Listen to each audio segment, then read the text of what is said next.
When an individual calls Lakes Region Mental Health Center, we have an access to care team. They handle up to 250 calls a day. And when they answer the call, they're trained to triage what's going on with the individual, what they're talking about. So if the individual is in crisis, we'll try to find, the next available appointment. I think with open access, it's been wonderful. Anyone can walk in at any point. But I think if the individual triages and they identify the person is in crisis, then they can make a referral to emergency services, or they'll directly link them to the New Hampshire Rapid Response, which at that point, then they would do an assessment and potentially dispatch mobile crisis. So it really depends on what's going on in the individual's life when they call and the amount of care that's needed in that moment and how we can best meet their need. When an individual walks in during our open access times, what they'll do is they'll initially check in with the front desk, and then they'll meet with a client service representative. We call them the CSR. And during that initial meeting or that appointment with them, they'll go over patients' rights. They'll go over consent for treatment, which talks about them being interested in treatment. They'll go over privacy practices that understand how we protect their information.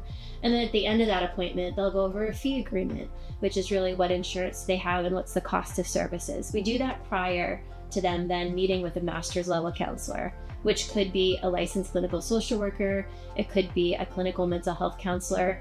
And that master's level clinician will talk with them and really figure out what's going on in their life. What symptoms are they experiencing? What kind of support do they have? Do they have any ongoing issues with their job or vocation? And it's really to get that comprehensive picture so that then we can work with that individual collaboratively to come up with a treatment plan to figure out what this could look like for them to be able to achieve recovery. When a person comes into services, they get that intake appointment, and then at that point when we create that treatment plan, part of the treatment plan, we have a variety of services that we identify. So part of the team could be if they need medication, let's say, to reduce some of the symptoms associated with their mental health diagnosis. They would meet with our chief medical officer for an initial psychiatric evaluation. And he'll at that time review what's going on and potentially prescribe medication. Or they may meet with an advanced nurse practitioner, which is a nurse that's undergone either master's or doctoral level training in psychopharmacology, which means that they are qualified to prescribe medications for mental health disorders.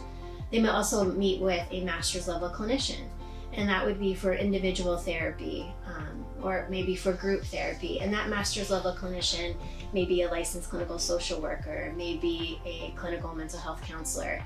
And they'll meet with them either weekly, bi-weekly, sometimes monthly in therapy. They also may meet with a bachelor's level staff. That could be a peer support worker, which is someone with lived experience that's really alongside a person's journey to provide that support and connection. They may also meet with a targeted case manager or a community case manager. Those individuals are really helping a person that comes into services get linked to services they may need. So for example, if someone needs to obtain an ID, if someone needs to work on housing, if someone needs to be connected to, let's say, food stamps, the case managers are really working with them to link them to what they need so that they can really thrive and achieve recovery. Yeah, at Lakes Region Mental Health Center, we've recently expanded our substance use disorder services. So when someone comes in, if they are struggling with substance use, they're able to meet with a LADAC counselor, which is a licensed alcohol and drug counselor, to focus on specifically issues related to substance use. We also have expanded our medication-assisted treatment services, which really is when an individual can meet with an advanced nurse practitioner and be able to obtain medications to assist in their road to recovery as it's related to substance use. The nurses at Lakes Region Mental Health Center are able to provide injections. They're able to do blood draws. They're also able to do urine screens as it relates to if they're getting MAT services. There's a variety of services that we're able to do for integrated care. I think confidentiality is a huge issue as it relates to mental health and substance use issues. It's private and it should remain private, and it's a high priority at Lakes Region Mental Health Center that we maintain privacy. We're required by law, but beyond that, the only way that we can release information is if an individual signs a release of information form that explicitly says that we can release that information. There are a few exceptions, but that's discussed at the initial intake appointment. Some of those may include if an individual is a danger to themselves or someone else, or it's a crisis situation.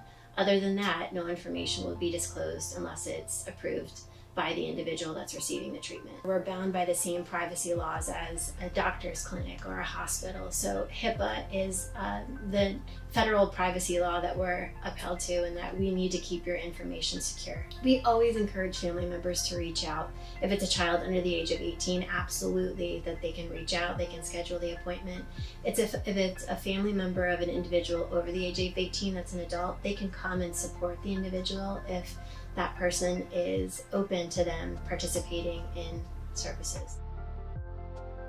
One of the hardest parts of obtaining treatment can sometimes be remembering the day and the time of appointment. And so we've recently implemented text reminders so that when you are scheduled, the day before your appointment, you'll receive those text reminders so that you know when to come in. If you can't make it, that also encourages you to call. In order to streamline services here, in order to create less barriers, in order to better coordinate with other providers in the community, whether it's primary care providers, we implemented a new electronic health record, and this is going to revolutionize the way that we provide care. So we've recently expanded our services to those that are unhoused, that are not current patients of our center, but instead are individuals in the community that we want to engage with, connect with, and link to whatever service that they need, whether it's at our agency or other community agencies. I think it's really important that individuals know what services are available and are linked to those services. And that's a huge value at our agency. We've been able to provide these outreach services through a 5-year grant with SAMHSA.